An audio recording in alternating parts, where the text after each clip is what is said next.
વડોદરા ભાજપમાં બહારથી ચળકતું અને અંદરથી સળગતું જેવી સ્થિતિ છે।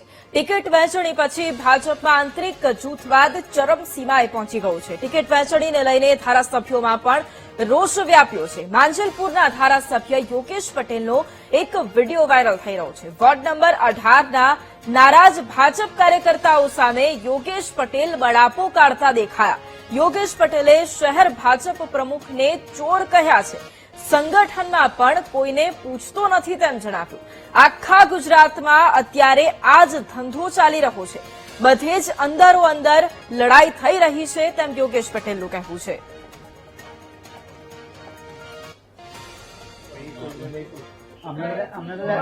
આ બધું છે ને ઉપરથી રાજ કરો નામ અમને તો દાદા કાકા એવી આશા હતી કે અમારે એસઆઈથી કોઈને મળશે ટિકિટ। અમારો ખાસ પેલો લાલો બિચારો કપાઈ ગયો।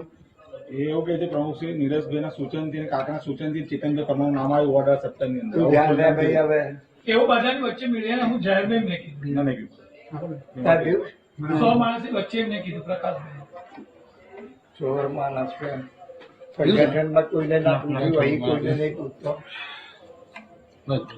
બસ આખા ગુજરાતમાં આ ધંધો થયો છે એ નહીં બધે જ લોકો લડાઈ કરી રહ્યા છે। તમે અમારા વાલી પિતા સમાન જે ધારાસભ્ય છે તમે દિલ્હી રજૂઆત કરો તમને કહેવાય તમે કહી શકીએ કે બીજા કોઈ કે 17 નું 18 માં 17 ના થવું જોઈએ। આમાં તો બધે થાય સમજ એસપી એસટી માં કોઈ જગ્યાએ હોતા નથી ઘણી જગ્યાએ એસપી તો છે જ નહીં તો જ એ આપવા પડે એ તો એમાં હવે બહારનો એટલે કોણ ગઈ વખતે આપણો અહીંયા આવેલો આ પાટીલ એ બહારનો કહેવાય ત્યાં વખતે બે પાટીલ આ બંધ નથી થતા।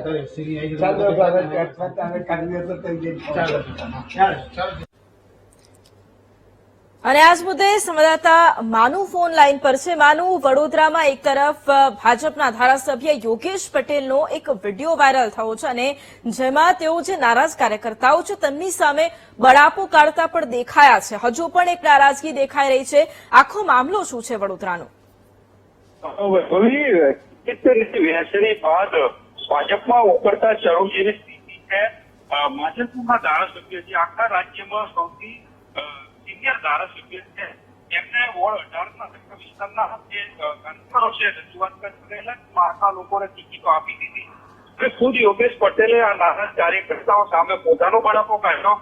વોર્ડ નંબર 18માં દીપા પંચાલ જે બહારની ઉમેદવાર છે એને મોડી દીધી છે। ભાજપ પ્રમુખ ખોટું બોલી રહ્યા છે। પ્રમુખે સંગઠનમાં કોઈને પૂછી અને ટિકિટો ફાળવણી કરી દેવામાં આવી છે।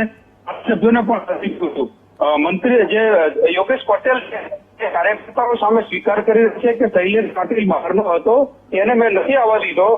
પૂર્વ મંત્રી જીતુ સુખડિયાના પુત્રને કેવી રીતે ટિકિટ આપી દીધી એ પણ એમ નારાજગી વ્યક્ત કરી છે। આ સભ્ય જે આ ટિકિટ વહેંચી રીતે એમાં નારાજ હોય એવું આ વિડીયોમાંથી દેખાઈ રહ્યું છે। રજૂઆત કરવા ગયેલા કાર્યકર્તાઓ જ આ વિડીયો બનાવી લીધો અને વિડીયો વાયરલ કર્યો છે। એના કારણે ભાજપની જે સ્થિતિ છે અત્યારે સ્પોટ ઓફ હોય એવું દેખાઈ રહ્યું છે। જીવાય પણ બિલકુલ આભાર માનુ તમામ જાણકારી માટે। તો વડોદરા ભાજપમાં આ સ્થિતિ અને ધારાસભ્યોનો આ બળાપો।